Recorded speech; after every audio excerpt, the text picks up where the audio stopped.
Cześć, witam Was wszystkich w kolejnym filmie na kanale PolishFitnessFreak. Dzisiaj następny odcinek z serii Młode, Wilki.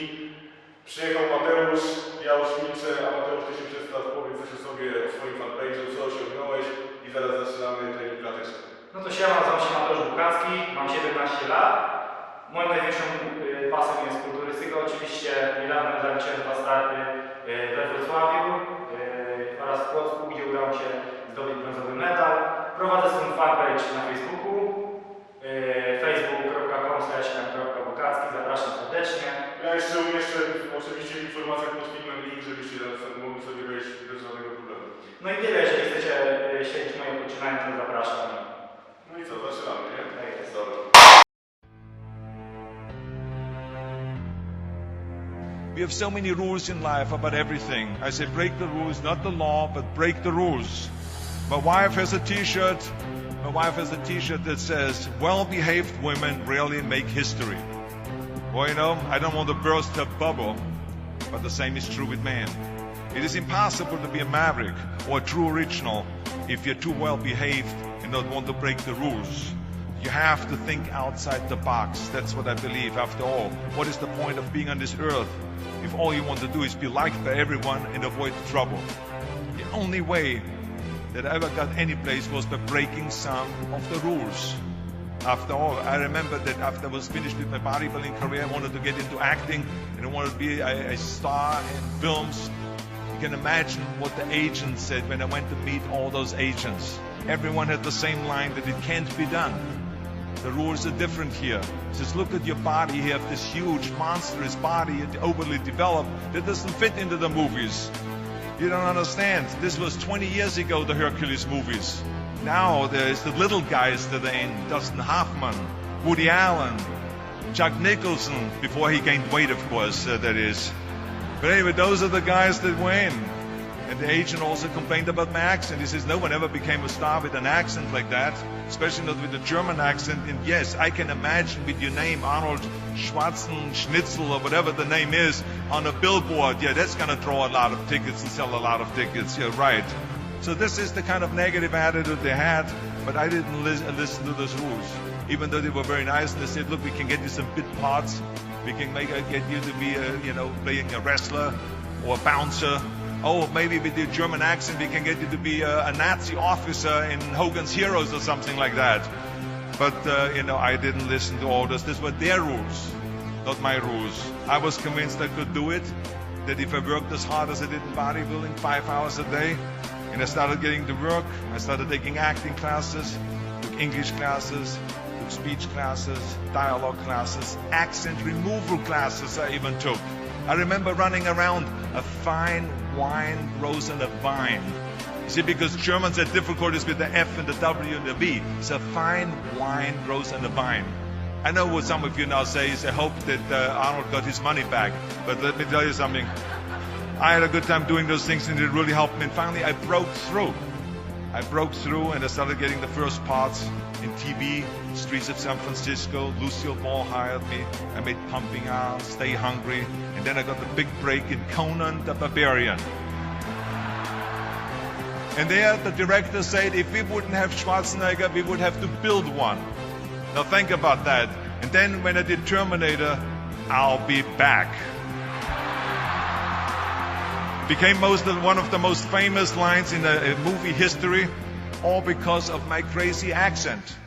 Now think about it, the things that the agent said will be totally a detriment and will be impossible for me to get a job, all of a sudden became an asset for me.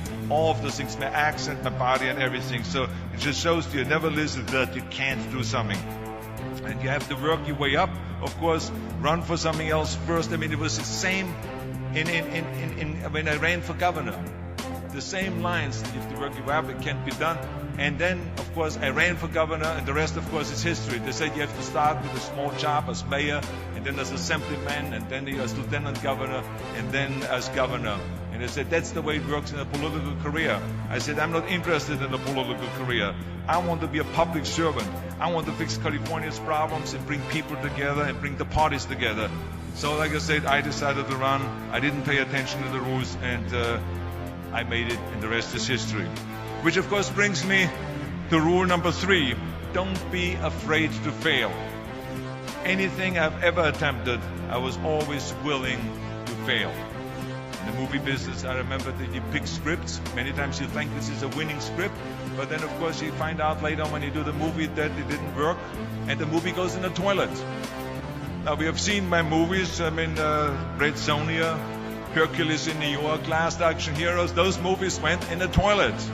But that's okay, because at the same time I made movies like Terminator and Conan and True Lies and Predator and Twins that went through the roof. So you can't always win, but don't be afraid of making decisions.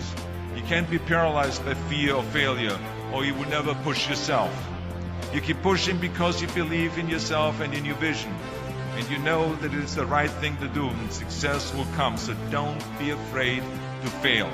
Which brings me to rule number 4, which is don't listen to the naysayers. I mean, how many times have you heard that you can't do this and you can't do that and it has never been done before? Just imagine if Bill Gates had quit when people say it can't be done. I hear this all the time. As a matter of fact, I love it when someone says that no one has ever done this before, because then when I do it, that means that I'm the first one that has done it. So pay no attention to the people that say it can't be done.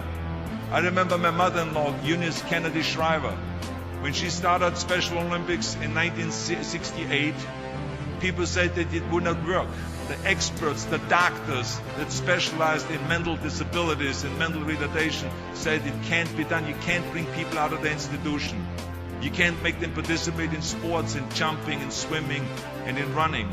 They will hurt themselves, they will hurt each other, they will drown in the pool. But let me tell you something, now 40 years later, Special Olympics is one of the greatest organizations in 164 countries dedicated to people with mental disabilities and with intellectual challenge. And she did not take no for an answer. And the same is when you look at Barack Obama. I mean, imagine if he would have listened. If he would have listened to the naysayers, he would have never run for president. People said it couldn't be done, that he couldn't get elected, that he couldn't beat Hillary Clinton, that he would never win the general election. But he followed his own heart, he didn't listen to the you can't, and he changed the course of American history. So over and over you see that if I would have listened to the naysayers, I would still be in the Austrian Alps yodeling. I would never have come to America. I would have never met my wonderful wife, Maria Shriver. I would have never had the wonderful 4 kids. I would have never done Terminator, and I wouldn't be standing here in front of you today as governor of the greatest state of the greatest country in the world. So I never listened that you can't. I always listened to myself and said, yes, you can. And that brings me to rule number 5, which is the most important rule of all. Work your butt off. You never want to fail because you didn't work hard enough. I never wanted to lose a competition or lose an election because I didn't work hard enough. I always believed leaving no stone unturned. Muhammad Ali, one of my great heroes, had a great line in the 70s when he was asked, how many sit-ups do you do? He said, I don't count my sit-ups. I only start counting when it starts hurting. When I feel pain, that's when I start counting, because that's when it really counts. That's what makes you a champion. That's the way it is with everything. No pain, no gain. So many of those lessons that I apply in life, I've learned from sports, let me tell you, and especially that one. And let me tell you, it is important to have fun in life, of course, but when you're out there partying, horsing around, someone out there at the same time is working hard. Someone is getting smarter and someone is winning. Just remember that. Now, if you want to coast through life, don't pay any attention to any of those rules. But if you want to win, there's absolutely no way around hard work. None of my rules, by the way, of success will work unless you do. I've always figured out that there's 24 hours a day. You sleep 6 hours, and you have 18 hours left. Now, I know there's some of you out there now and says, well, wait a minute, I sleep 8 hours or 9 hours. Well, then just sleep faster, I would recommend. Because you only need to sleep 6 hours, then you have 18 hours left, and there's a lot of things you can accomplish. As a matter of fact, Ted Turner used to say always, early to bed, early to rise, work like hell, and advertise. And of course, all you know, you know already those things, because otherwise you wouldn't be sitting here today. Just remember, you can't climb the ladder of success with your hands in the pocket. And that takes me to rule number 6, which is a very important rule. It's about giving back. Whatever path that you take in your lives, you must always find time to give something back. Something back to your community, give something back to your state or to your country. And my father-in-law, Sergeant Shriver, who is a great American, truly great American, who started the Peace Corps, the Job Corps, legal aid to the poor. He said at Yale University to the students at the commencement speech, tear down that mirror. Tear down that mirror that makes you always look at yourself. And you will be able to look beyond that mirror and you will see the millions of people that need your help. And let me tell you something, reaching out and helping people will bring you more satisfaction than anything else you've ever done. As a matter of fact, today, after having worked for Special Olympics and having started after-school programs and promoted fitness, and now with my job as governor, I can tell you, playing a game of chess with an 8-year-old kid in an inner-city school is far more exciting for me than walking down another red carpet of a movie premiere. So let me tell you, as you prepare to go off into the world, remember those 6 rules. Trust yourself, break some rules, don't be afraid to fail, ignore the naysayers, work like hell, and give something back. And now let me leave you with one final thought, and I will be brief, I promise. This university was conceived in 1880, back when Los Angeles was just a small frontier town. 125 classes of Trojans have gone before you. They have sat there exactly where you sit today, in times, good times, and in bad, in times of war and in times of peace, in times of great promise and in times of great uncertainty. Through it all, this great country, this great state, this great university have stood tall and persevered. We are in tough times now, and there's a lot of uncertainty in the world, but there's one thing certain, we'll be back. And we will be back. We will be back stronger and more prosperous than ever before, because that is what California and America have always done. Ancient Trojans were known for their fighting spirit, their refusal to give up, their ability to overcome great odds. So as you graduate today, never lose that optimism and that fighting spirit. Never lose the spirit of Troy. Because remember, this is America and you are USC Trojan. Co możesz powiedzieć po zakończonym treningu? No, miazga, bardzo fajne doświadczenie. Graty siłową dawno nie robiłem, więc naprawdę było dla mnie szok. No i trening klatki, ja czuję się jakbym robił nogi albo co najmniej plecy. Ale że co, że robiłeś klatkę, a poszło w plecy? Nie, to na pewno nie, ale wycieńczenie jest naprawdę trening bardzo dobry. I na pewno dużo się nauczyłem. No. Paru chwytów, które mogą wpłynąć na to, jak będzie się rozwijać. No dobra, to co, jeszcze raz zapraszam Was wszystkich na profil Mateusza. Śledźcie jego poczynania, bo tacy ludzie jak Mateusz z taką zajawką są przyszłością tego sportu w tym kraju. No. Brozdro.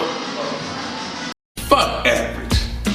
Are you gonna be a beast or a bitch?